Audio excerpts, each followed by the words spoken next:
Hello, everybody. Andy Goldberg here. Welcome back to the Founder's Chair. Very delighted to have on the program today David McFarland from Caddie Marketing. David, welcome to the Founder's Chair. Afternoon, Andrew. Thank you for having me on. Delighted to be here. Well, we're really excited to hear your entrepreneurial story. What I'd like to start off with, David, if that's okay, is to just tell us your personal story. Where you're from, what you get up to when you're not at work, family, anything like that, just so we know who you are. Sure. So yeah, brought up in Glasgow, in the East End of Glasgow. Studied graphic design at college. Um, yeah, I don't have any kids, but we've got two dogs, which keep us on our toes. Feels like having kids, I think, sometimes. But yeah, leisure-wise, play a lot of golf. Ironically, running a golf business. So, yeah, a lot of golf. Started playing padel recently as well. The sort of Yeah, indoor tennis type thing, which has been really fun. So, yeah, yeah, just enjoy that. Getting out in the golf course as much as I can, I guess. good. It's interesting that padel. I play tennis, but my son has dragged me out onto the padel court a couple times, and Okay. so I'd go out there and play with him, and then he sent me a YouTube video of like professional padel players, and it didn't. That doesn't look anything like what we were doing on the court. No, yeah, it's like a different sport. Yeah, They running off, they disappear off the camera to hit that's a, right. and then they come running back on. It's incredible. Yeah, yeah, I've not quite got to that level yet, but I'm enjoying it. I found it quite dispiriting watching that and then waiting for the next time to get invited onto padel. But that's cool. That's great. But it's the same with any professional sports, right? You watch the pros at it, you realise how far behind you actually are. But especially golf, I think you notice that as well. But yeah, Yeah, I just some sports have a lower what do you call it? A lower entry. entry level. Yeah, Yeah, golf and tennis, which I play, are harder to get decent at. But yeah, maybe padel is something anybody can kind of jump on and play after a little bit of practice. yeah. I think it's quite easy to pick up. I think. Yeah, it was. Yeah, no, it's good. So I think it's really taken off in this country. I think because of that, it's easy to get into it. And I think I'm getting ahead here, but getting into the golf industry, I think there's a lot we can learn from that. Trying to make it easy to pick up and Mm. create a pathway to get into Well, it. tell us the pathway that you took to get into this business. Tell us the story about how it came about, and we're also particularly interested in hearing, David, about you know your mindset and what made you feel that you had the confidence and the ability to run your own business. So, like I say, I studied graphic design back in, left college in '98. Got my first job as a graphic designer at a distance learning company in Glasgow, um, called ICS, and I worked there for sort of 12 years in a sort of in-house studio, designing the materials for the course materials for the learning. And was quite fortunate in that position because it was such a small team and it moved quite quickly, and I was able to kind of it was a small in-house studio, but it was able to progress into a sort of management role quite quickly. So within 5 years, I guess, of being there, I was a kind of studio manager, if you like, of that little in-house team. So I had like two or three graphic designers underneath me, and that kind of gave me a feel for what it's like to Hmm. almost like a little studio, run an agency, if you like, on a very, very small scale. And we would take briefs from other departments, from product, from marketing. And in the same way you do with any agency, you kind of delegate it, assign it, schedule it, all that kind of thing. So, but even then, I never had any entrepreneurial inkling, any sort of desire to go and work on my own or set up a business. And it was only through, yeah, unfortunately, through losing my dad. I lost my dad to cancer when he was 56, and I was 30. I was, just turning 30 at the time. And I'd been in the business, in the ICS for 12 years by this point, and that really changed my. That was a real mindset shift for me because my brother and I got left his pension, and he had paid into it his whole life and never get a day to spend it, that type of thing. And that was what sort of made me sit up and realize this isn't about money. It's not about, a career is not about kind of making as much as you can. And, you know, you've got to create the security for yourself, obviously. But But you've got to enjoy what you do. I think from that day forward, it was like you've got to find something that you enjoy doing every single day. That's the most important thing. So, fortunately, with the little bit of money that my dad had been able to leave, that kind of gave me like a year's salary, if you like, to kind of like, right, okay, I'm going to go freelance for a bit, because I'll give it a go because I didn't want to be 10 years down or 5 years down the line and regret not having tried it. Mm, So, yeah, very, just sort of set up as freelance pretty quickly, and just went for it. I think you have to just kind of, if you've got an idea of something, as I say, that regret, I would hate that feeling of regret down the line having not tried it. So yeah, went freelance in 2010, I think. So I was a freelance graphic designer for the next 10 years. And, tough when you start, I gave up a decent salary and a good secure job. And then next morning I'm sitting at my coffee table going, yeah. right, okay, what do we do now? Um, so yeah, just you know, tried to get my name out there, tried to connect with people on LinkedIn. Eventually got one or two clients, and fortunately still had good connections with the business that I'd left, so I was able to get a little bit of freelance work from them. So Mm, yeah, just sort of slowly growing that freelance business, and probably took 4 years maybe before you could really take a decent salary out of it, if you like.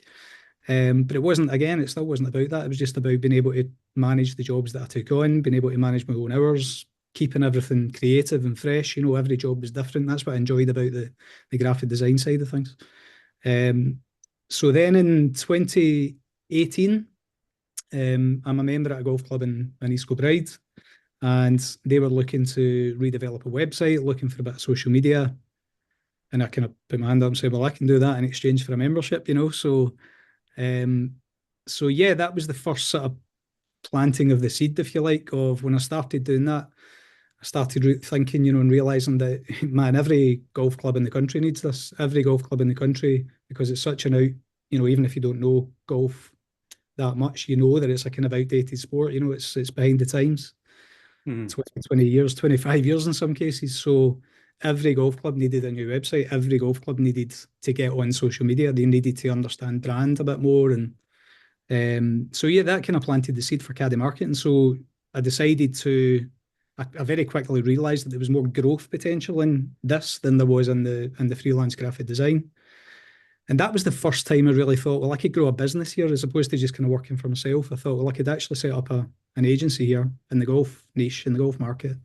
And there's real potential there to grow that because you've got 600 clubs in Scotland alone, 3,000 odds in England. So the market's there.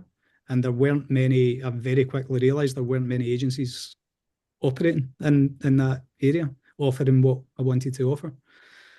yeah. So yeah, just sort of almost overnight, pretty much set up Caddie Marketing Limited, and then just decided to kind of filter out. I still had both businesses going. Obviously, I still had my freelance clients to support, and I was trying to grow this golf business on the side. So the next 3 or 4 years, I guess, was just really kind of trying to balance the both of them. I was trying to dial down the design work and dial up the golf work. Just trying to get that balance right.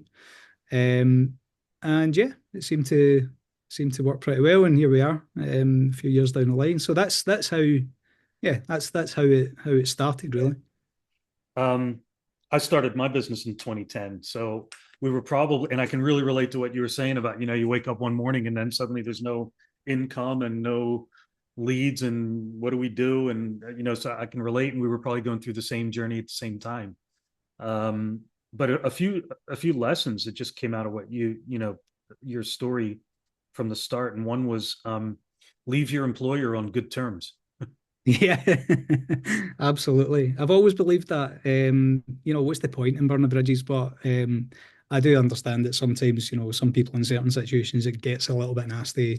Can't be helped, I guess, in some cases. But I do think that you should always, yeah, you've got to be diplomatic, right? You've got to be professional because you never know what's going to happen. The Scottish business network's a pretty small place. And the other one was, you identified a problem, you identified a gap in the market, a Yeah. problem that needed to be solved, and that not many were out there solving that particular problem. So, you really saw a gap in the market to create a niche Mm. product. Like it's not many companies today out there that do what you do, and maybe No, none it's who true. do it the way you do it. Yeah, and I think even now, I think there's still only a handful of agencies across the UK that do offer what we do, and I think there is a reason for that though. I think it's because it's an outdated industry. It's difficult to work in. So, Yeah. I've often thought, if I was to sort of just open this industry, open up this agency up to just work with any business across any industry, we'd probably have a lot more clients coming to the door. But you lose that niche and you lose almost the USP. So I think if I was in this to kind of grow, revenue and buy a yacht, I might do that. I might look at opening it up and taking in, getting revenue from elsewhere. But to me, it's more important that I feel that we're making a difference in this industry. And I think I'm very sort of values driven person as well, so I want to feel like I've made a difference with whatever I do. And I think, I love the sport of golf. And I want to feel that we're kind of making, and we are, the clubs that we work with, we do make a difference. And hopefully we're making a difference to the industry as a whole. So tell us about your company. How do you make a difference? What is the value you add, and what is it that you actually do? So it's a good question because I think in the 5, 6 years since the business has been running, we've got, I've probably gone down every avenue of like, what is it that we're really delivering here? And I think, the very, the very basic level of what we deliver is just we manage social media for golf clubs. That's essentially the core of what we do. But to the client, it's the understanding what that means as a business. You've got to understand, well, what, okay, you manage social media, but what is that? So that's about understanding the importance of brand. It's about understanding the importance of engaging with your audience. It's about understanding the importance of profile awareness. It's, there's so many things that tie into that and feed into that. So yeah, so I think over the last few years, but we've developed so much certainly in the last year and a half, I would say. But we are much more clearer now about, what it is that we are helping the golf industry with and what we're helping golf clubs with. And it's actually just educating them. It's educating them about why this is important. Because golf clubs, as I say, it's an outdated industry. They don't tend to operate like normal businesses in other industries. They don't have a marketing department and an HR department and a operate. There tends to be like maybe a golf club GM sitting at the top of the tree Mm. who delivers to a committee that are sort of voluntary. And I still have to wrap my head around that sometimes because no other businesses operate in this way where you kind of have to you know answer to a voluntary committee. It's a um, club. They're clubs it's rather than businesses, or they operate more like a club than a business. That's absolutely true. But they are businesses.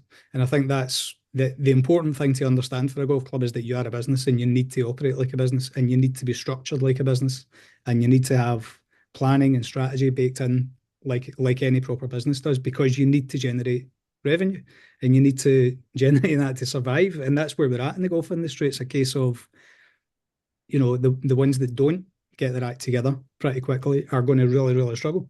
We had we had the COVID boom, if you like, which I can talk a little bit about. So golf in 2020. So 2019, 2020, we were doing pretty well with clients, getting membership leads, getting visitor bookings. And then COVID happened and every business in the world has experienced this whole overnight, like, right, what now? Um, but all our clients were just suddenly like, right, no idea nobody had any idea what we were doing. But then within a couple of months, if you remember, when lockdown started to be lifted, golf was pretty much the only sport you were allowed to do. That's right. So golf took a massive spike through COVID. Membership numbers went through. They had been pretty healthy a couple of decades ago, and then they've been over the years have been declining Mm. up to 2019, and then 2020 they shot way back up again. So we're riding this COVID bubble for 2020 through to probably last year, and I think now we're starting to see that it's starting to plateau or even decline again. So I just worry that too many golf clubs sort of take it for granted and think this is a new norm and not preparing for the future kind of thing. So that's what we're helping them do. We're helping them just educating them about it's important to be taking care of your brand. It's important to keep engaging with a new audience because, we need to be looking at what does the business look like in 10 years, not just like, how many visitors do we need this year. So yeah, so it's just trying to a lot of what we do now is educating. It's educating the industry, and I feel that's of real value to golf clubs. Whether they take it on board or not, is that's another matter. But the ones that we want to work with will take it on board.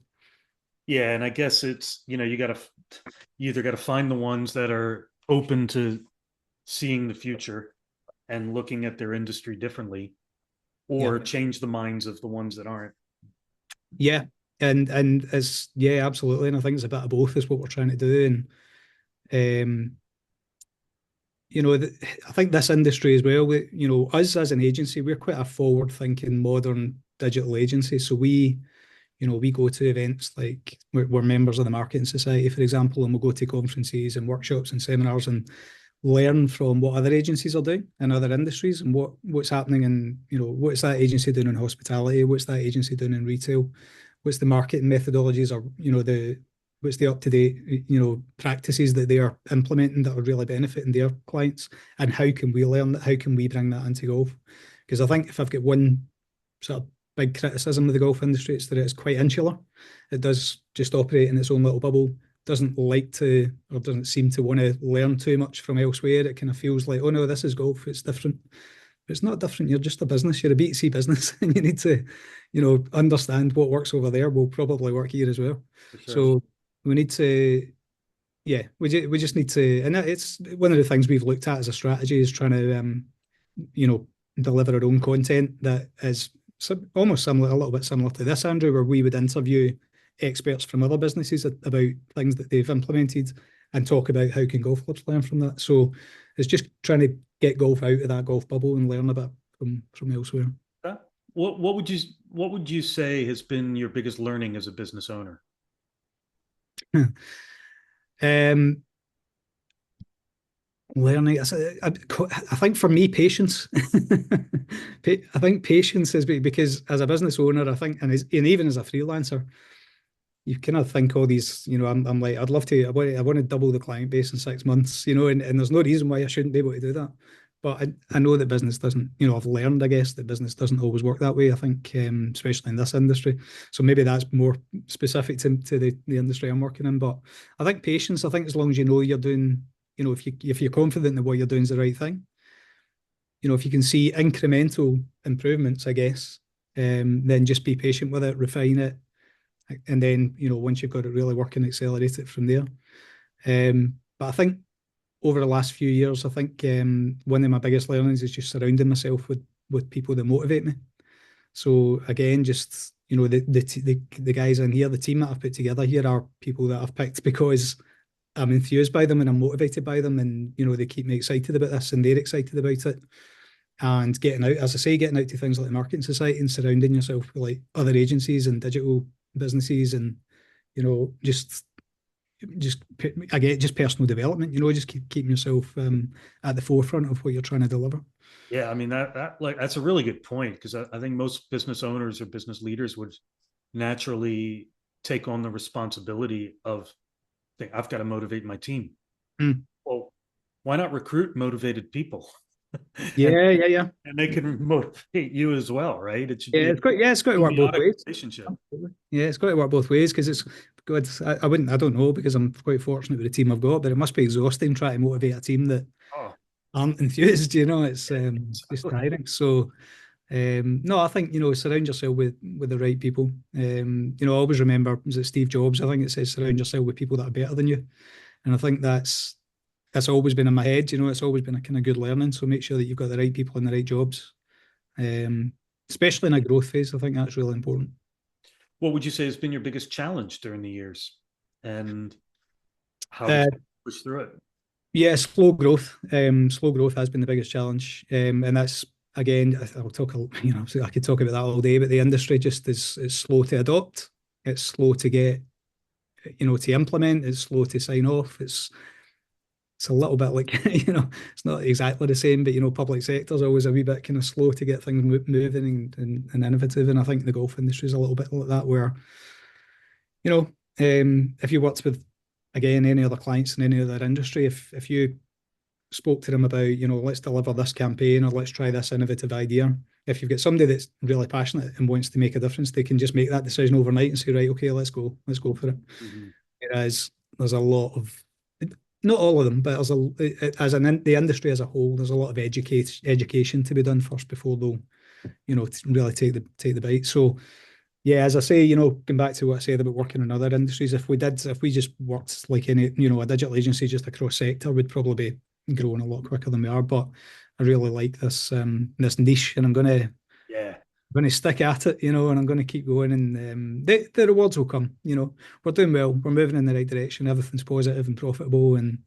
um, yeah, it goes back to that patience thing again, and just make sure that you've got good ideas, you're implementing them, you're testing them, you're trying them, and refining them. So that kind of leads me to my next question, which is, what is next for you? What do the next 1 to 3 years look like in terms of growth and opportunity and challenges? What's your next challenge going to be? Um, well, the next big, I think accelerating growth right at the moment, because we've gone through, we've kind of, as every business does, we've gone through a little, a series of phases since we started up. So at the very start in 2018, it was just kind of planting the seeds, having a little bit of a play around, designing a logo, getting some websites and social media set up, and then just playing around a bit and seeing if there's something there. Um, and then we moved into, right, okay, there is something here. Now we've got a couple of clients on board. This is a startup phase. So it's just kind of making sure that we've got the good foundations in place. We're clear about what it is that we want to do. Although that changes, that adapts as you move forward. Um, but now I think over the last year, we kind of worked on a growth strategy.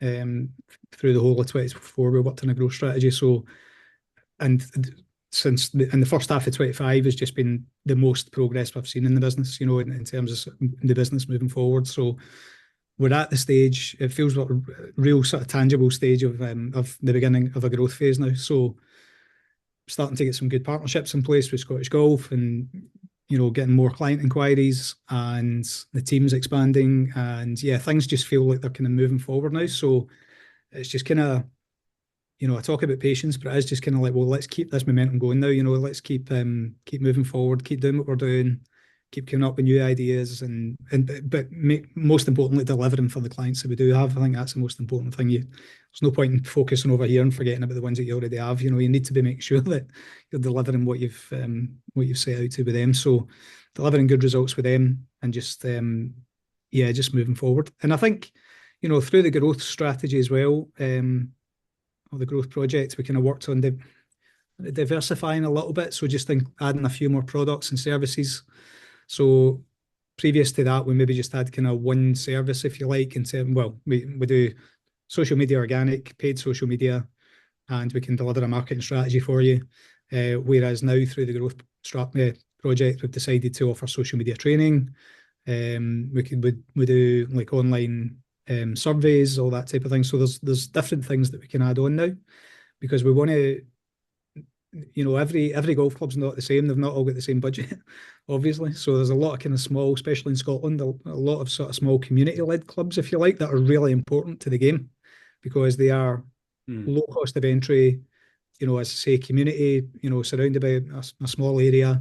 You want to get that community of people involved in the game. So, but that club, I'm aware, can't afford their full service. So what they might be able to afford is to come along to our social media training, one day workshop, and then someone at the club can manage the brand for them, do a bit of social media, which is really important for those clubs. As much as it is for the big clubs, it's really important for those small clubs to be able to engage with that local community audience. Yeah, we have a saying in my company that an educated client is an easy client I as like that. well. So, I don't want my coaching clients to be reliant on me for every little thing. I want them to get better at things Yep. so that they can do them on their own and get better Yeah, results. And then absolutely. you work, And I and think then that, you move forward on the next thing. yeah, for sure, I totally agree. And I think, even with the clients that we have, so we talk about educating the industry, but, as a whole, but even the clients we do have, we're continuously trying to educate them on what it is that we're doing. So it's all, a lot of this is intangible. It's the engagement rate and click-through rate, and, but we've got to educate them about why it's important. Otherwise, they just drift off and be less engaged with it. So, a funny story, we worked with a club up in the Northeast, and it took me age. It was a really good club, really big profile, and I wanted them on my books for a long time. And I had a good connection with the guy, and I kept trying to, say, "Do you want to have a chat?" And he was like, "Ah, really, just negative about social media. Just, really like didn't want to touch it. Didn't understand the benefit." But I think once he saw the work that we were doing for some of the other clubs around about, he then contacted us and said, "Is it worth having a chat about, Facebook and Instagram and all that?" So we had a chat, got him on board. Long story short, within about 6 months, he was phoning me and saying, "Look at our engagement rate." Like it's something that, just that education piece of like, didn't quite get it, totally negative at the start. Got him on board, started to talk to him and educate him about why all these metrics are important. And then suddenly he's keeping an ise on engagement rate metrics. And you're like, right, I like that. That's good. Yeah, marketing is maths. At the end of the Yeah, day, isn't it? It's the numbers tell the truth. they do. Yeah, it's never been easier to provide evidence. It's for market from campaigns and Um, but I think from organic as well, I think that's really important to understand. It's not all about driving leads and visitor bookings. What we're trying to educate them on is like all the organic content that's going on over here. We're engaging with an audience that's going to be your future audience for the next 10 years. So even though they're not buying a tea time or buying a membership right now, as long as they're engaging with your content, which we are delivering to them, then they're more likely to be loyal to, eventually become a paying customer at somewhere down the line. So yeah, the organic and yeah, I think a lot of digital marketing agencies will tell you about that frustration with clients that have asked, questioning maybe marketing results or campaign results. But the good agencies can tell you, but the organic numbers are looking really good. So we know that we're doing something right. We just need to look at the whole funnel and say where's it falling down and try and improve the bits that are where it's falling down. So, David, what advice would you have for business owners who are just going out on their own or who are considering becoming a business owner? What would be your final words of wisdom to them? Patience again. We'll always say patience, but no, listen, if you've got a good idea, um, it just comes back to that regret thing. Don't regret a thing. Don't, make sure that you don't regret a thing. Like you don't have to quit your job and, to go and try something. Like if you've got an idea, just set it up on the side, spend as long as you're committed to it, you don't mind spending a wee bit of time over the weekend or in the evenings trying to develop that and seeing if there's something there. And then I think once you realize if there is something there, then you've got a bit of a, question about whether how much time you can commit to grow that. But I think the most important thing is don't regret not trying it. Like, if you get that's what I was always worried about. If I got 5 years down the line and be like, ah, man, somebody else has gone and done it now. I wish I'd put that in place. But also don't regret trying it as well. Even if you try it and it doesn't work, don't regret that. Like you've got to learn from that. That's like, okay, that didn't work, but some bits of it did work. So you can take the bits that did work, refine it, try it again. But it just gives you it's more experience, isn't it? It just gives you more Indeed, ammo for moving forward. Yeah. great advice. And we've come up to the end of our time, David. Isn't quick.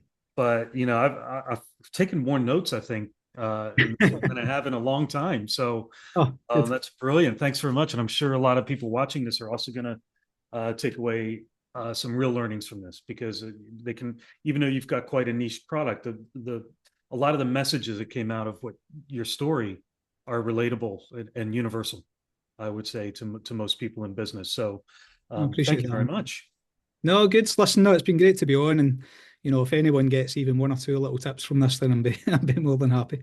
I don't, it's always nice to just talk about your journey and talk about your experience and where you've come from, and no, it's nice to be asked on. So I appreciate I appreciate that. I wish somebody would invite me along so I can talk about me for once. Well, maybe we'll do that. We'll do that with the. Myself, yeah. Well, I don't play. So I'd be a terrible interviewee, but I'll find somebody.